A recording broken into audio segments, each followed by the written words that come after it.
far as international experiences here in nursing and at the university. There's just a lot of opportunity. My name is Betty Peach. I teach here. I told the first group I went here. My kids all went here. My husband went here. My siblings all on 1 of 8, all but one went here. My mother went here.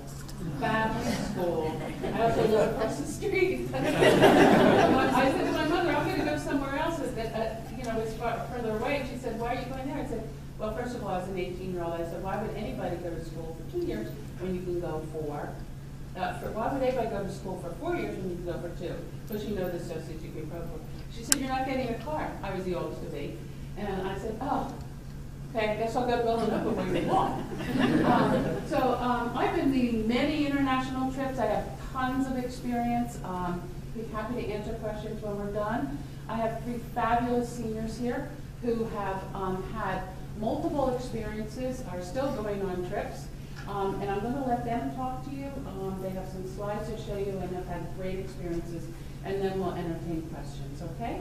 Liz Long will talk to you first. Thank you, Dr. Peach.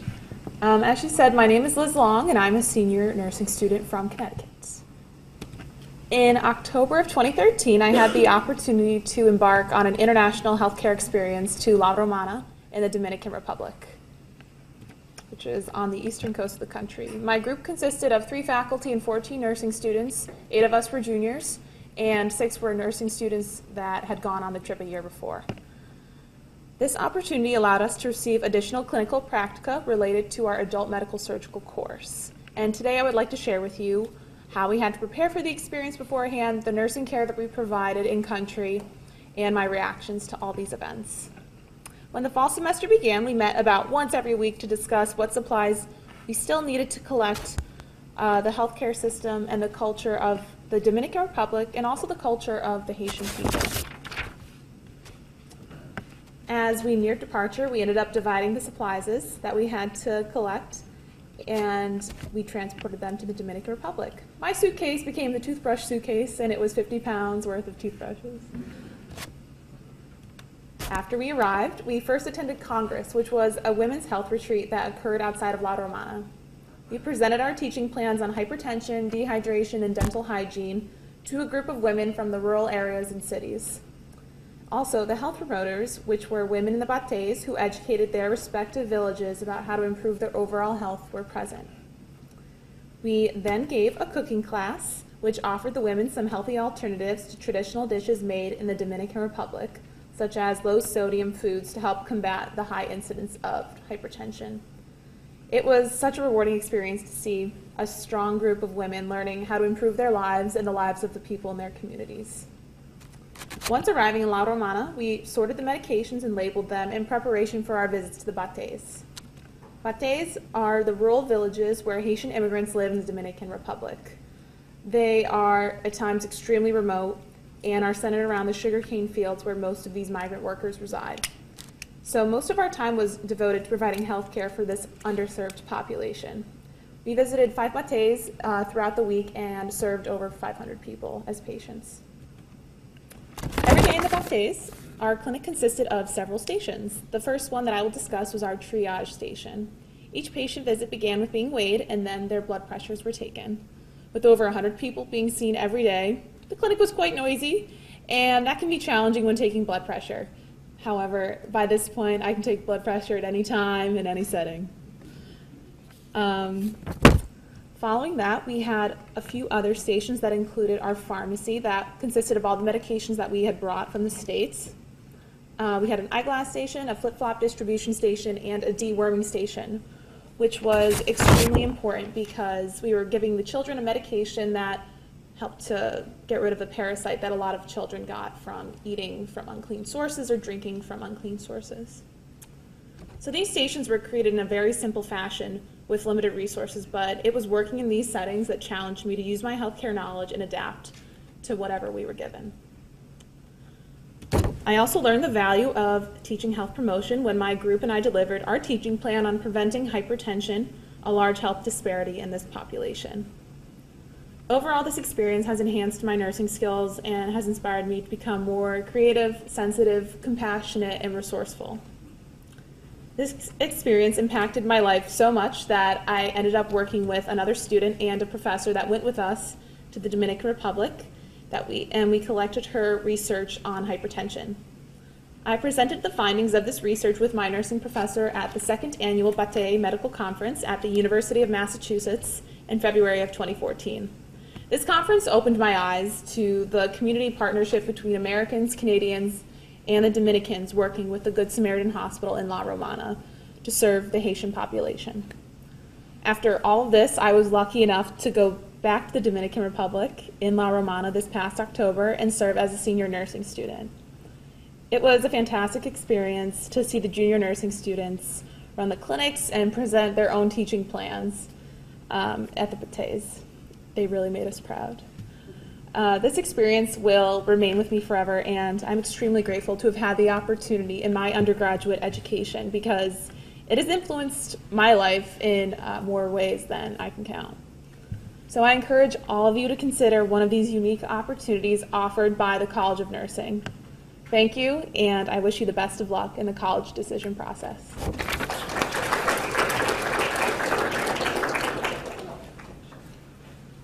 Thank you, Liz.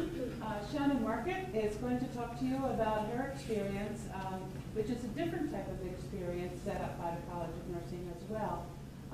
You could tell a little bit how it differs. You go during break trips, and which is a shorter experience. You have a 2-week experience in country. So Shannon will talk to you about her experience in Galway, Ireland. I apologize in advance. I don't have as many pictures, or any pictures involving children, so most of them are just scenery, but I hope you enjoy them regardless. So, good afternoon. My name is Shannon Marker. As Dr. Keach said, I am a senior from Media, Pennsylvania, and I'm going to talk to you about my field study in international nursing spent in Galway, Ireland in May of 2013. So the process included a course over the second semester of my sophomore year, and we met about 6 times through the course of that semester, and we talked about everything under the sun about Ireland, from the healthcare system, the role of the nurse, to cultural things such as leprechauns and St. Patrick, and anything else you could think of. So aside from these very colorful discussions that we had of all things Ireland, we each were able to pick a topic of interest that we were going to research and compare between both the United States and Ireland, and my topic was community and public health. I had never had an opportunity to explore the topic, but I opened it with big arms to learn about anything there was to know, and I loved it. I had learned a great deal, and now I can honestly say that I can see myself working in the community health area in the future. After our weeks of preparation, it was finally time to travel across the Atlantic to Ireland. It was so exciting. And the first week we spent learning and discussing all those things that we had talked about with the faculty of the university. And they welcomed us with open arms, and they were probably more thrilled to have us there than we were thrilled to be there, but we were all excited. And we learned a great deal, as I said, during that first week, and I left with a great appreciation for the nurses there and their nursing school process and the system that they have in place there. I also left with a great gratitude that I'll be practicing nursing in the United States. In Ireland, when students are in your shoes and deciding where they want to go to college and what they want to do, if they decide that they want to pursue nursing, they also need to decide if they want to be a pediatric nurse or a psychiatric nurse or a midwife. So there are different subsets and different programs at each school for those different types of nursing. So if you start out in pediatric nursing and decide this is not something I really want to pursue and you want to switch to midwifery, you actually need to start school over again. In the United States, we go to nursing school, and throughout our clinical experiences, we're able to experience each one of these subsets of nursing, and we can decide which one we want to get into after graduating when we select a job. This allows us a lot of flexibility, so we can start off our career in adult med-surg, and we can end our career in pediatrics and change 15 times in between. There are just so many options and avenues for us in nursing. And I'm not talking about this very much, but we actually got to see a hospital in Galway when we were there, and this is a picture of some of us outside. Okay, so now to the traveling part. So it was really bittersweet for us to leave Galway because we met so many amazing people and the hospitality was incredible. But it was time to head on the second part of our adventure. And to say our second week was busy is a big understatement because we had so much to see in such a short amount of time, but somehow we managed to do it.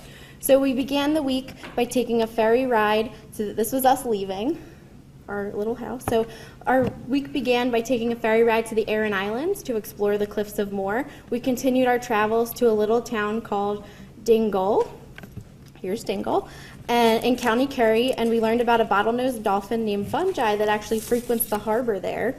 We made a wrong turn in Killarney National Park, which turned out to be a blessing in disguise. Sorry, parents, we did get lost, but we found our way back. It was amazing. It was definitely one of the best wrong turns that I've ever made in my life. And then we made a spontaneous stop in Cove, Ireland, which was the last port of dock of the Titanic. And of course, a trip to Ireland would not be complete without a journey to the Blarney Castle to kiss that Blarney Stone upside down. Our trip ended back in Dublin when we walked through. Here's another picture. This is us after we survived our wrong turn. We were excited, to say the least. So our trip ended back in Dublin, where we walked through Trinity College in hopes of seeing the Book of Kells. We awed at St. Patrick's Cathedral, and we even got some shopping done, of course, on Grafton Street. It was an unforgettable experience, and because of this amazing experience, traveling to Ireland, learning about their culture, and about community health, I've decided to participate in another abroad experience as part of my health promotion rotation right now. For the last 15 years, Villanova and the College of Nursing have been sending students to Chulucanas, Peru, in the northern region of the country, which is a very remote area, and as a result, they do not have access to basic health care. So I am among a group of 14 people leaving next Saturday to embark on our journey. Our mission is to provide them with knowledge and resources to address the priority needs that we've identified in their community. It is definitely going to be an amazing experience, and I am so grateful to Villanova and the College of Nursing for allowing me these opportunities, because they've allowed me an opportunity, keep saying allowed an opportunity, but they have allowed me to grow and develop into a more knowledgeable and compassionate person and a nurse. Empathy is one of the core values that you need to possess as a nurse, and these opportunities really do allow you to grow that quality. So I just want to thank you all for being here today, and good luck with your futures. Good luck with deciding which college you're going to go to. We hope it's here. So anyway, thank you. And Megan, who had sent me 30 slides, now actually has a chance to show them all, almost. When I did a lecture, I used 30 slides for an hour.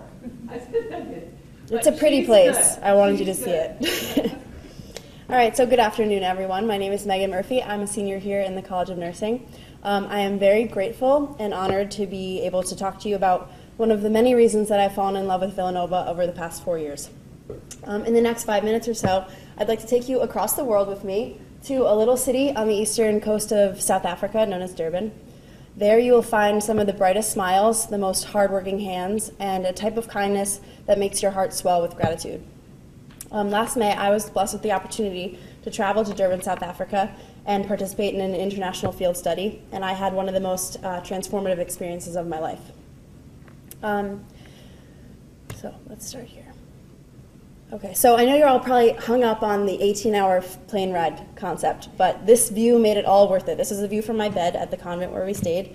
In the valley below us, we could see children kicking across dirt roads, women stringing out their dresses to dry, and rows upon rows of shack houses. Some of my favorite moments of reflection were standing on the balcony in this picture, listening to the hum of crickets and the crackling of fire floating up from the valley below. Every day we got up at about 6 a.m. and headed to one of a number of sites that we visited during our days there. First was St. Leo's Elementary School. We approached 70 kids running around screaming in Zulu at their recess, and it was very intimidating for us as 21-year-olds to approach that environment. But we were greeted by timid waves that turned into smothering hugs in about a minute and a half. So that was a wonderful experience.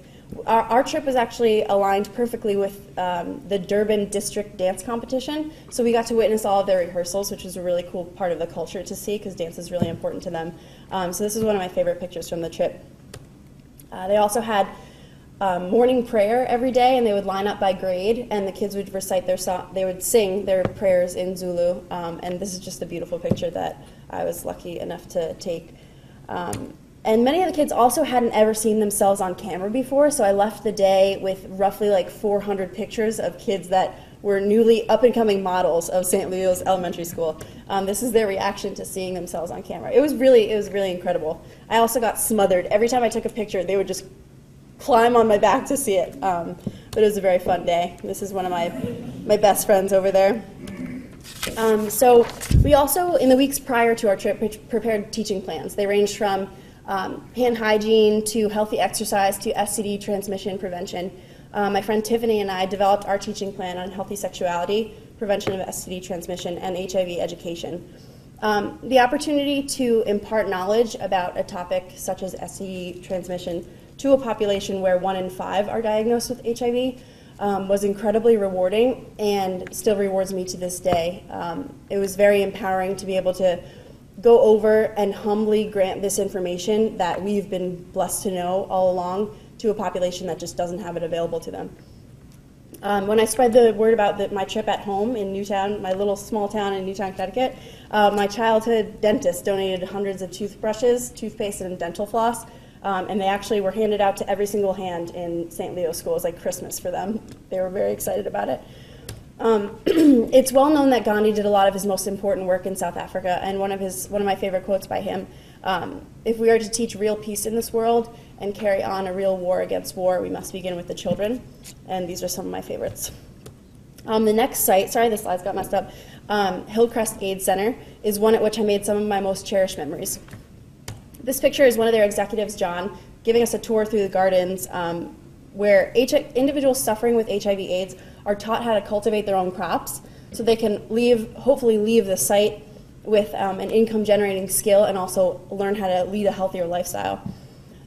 Because most patients with HIV are not able to auto-regulate their own temperature, the winter months in Durban can get really hard. And the hospital that I worked at over the summer granted me, I think it was about $200, and we were able to buy them 2 heaters for the respite center. So that was just an awesome experience. So this is Sneh, who I developed a friendship with over the course of the 2 weeks that I spent visiting there. I gave her my sunglasses and one of the dresses I had brought over on this day right before we left, and she rocked them beautifully. She's like a little model. If you look over here on Sneh's board, I can't even pronounce her full name, by the way, but it says she has a sputum AFB test ordered. So that's to detect tuberculosis, which is a common complication of HIV. So Sneh is 14 years old. She has HIV. About 3 weeks before this picture was taken, she was sexually assaulted in her home, rendering her HIV positive and homeless.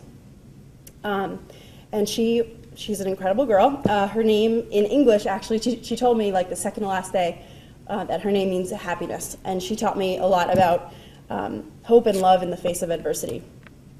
She's also just a regular 14-year-old girl who likes to take selfies, so we have like 45 of those. And then we got to spend a weekend in Pomeroy, which is a rural community. We volunteered at a clinic, and we were focusing on immunizations, HIV treatment, and tuberculosis screening, which was really prevalent in that area. Before I left for South Africa, my grandma wanted to contribute something, so she went out to Rite Aid, maybe spent 20 or 30 bucks buying sleeves of prescription glasses, and that granted me this incredible experience. Here's MJ. MJ came in, and she was unable to participate in her practice of sewing, which was her only way of generating income. She couldn't see the needle and thread anymore. So I had left the glasses in my room. I sprinted out. I came back, and she put them on, and the whole room started crying because she could see again. She started reading this paper, and they just didn't have access to glasses, so that was a really incredible experience. This is St. Teresa's Orphanage for boys, so we gave physical exams because they don't have health care, so that was a cool experience with pediatric nursing. So I know that all of you just wanted me to get to the safari anyway, so yes, we did go on a safari, and not to scare all of you, but this is a wild cheetah, and this is a family of lions. There were 5 that we got to see, which was incredible. They were separated from us by an open-top Jeep, but we were safe, I promise, and it was a remarkable experience. So South Africa was my first chance to see the world for the breathtaking wonder that it is. I met people whose stories will remain with me for the rest of my life. will shape my nursing practice and will continue to shape me into the person that I'm becoming. Through this opportunity that Villanova had granted me, I was given the chance to change lives and have these hands leave their prints on my heart as well. Signing the guest book in Gandhi's house, which you got a tour of, we scribbled words that he had uttered himself, which came to define our stay in South Africa. Be the change you wish to see in the world. And that's it for me. Thank you.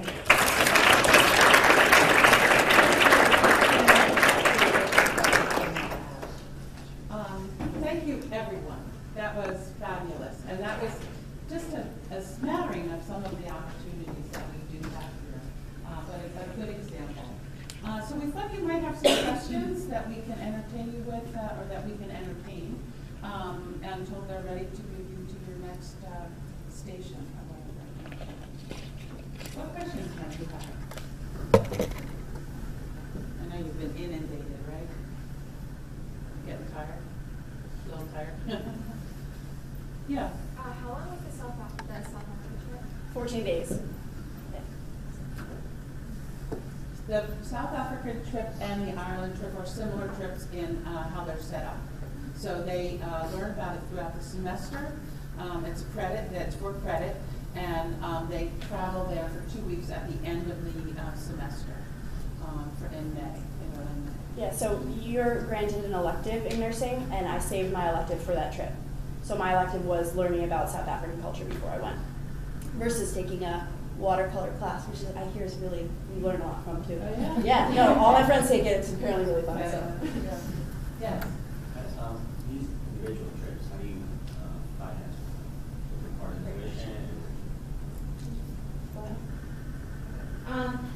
You do finance it yourself, but Villanova does provide opportunities for scholarships. So for my experience to Ireland, obviously it's not going to be cheap, but I applied for a scholarship and they gave it to me, and that year they covered 65% of it. Each year and each trip is different how much they cover, but for that trip they did cover 65%. So they definitely really do try to provide you with opportunities for funding so that people who may not have access to that kind of funding can go on those trips. I know I probably would not have been able to go to Ireland had I not had that scholarship. Yeah, and they're incredible. There's a lot of opportunity for scholarship.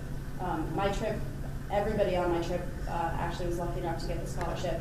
14 days, including flights to South Africa, was about $1,500, which is remarkable. $1,500 that you spent? That I spent. Because Because those the two scholarship trips went are from the more rest. expensive trips.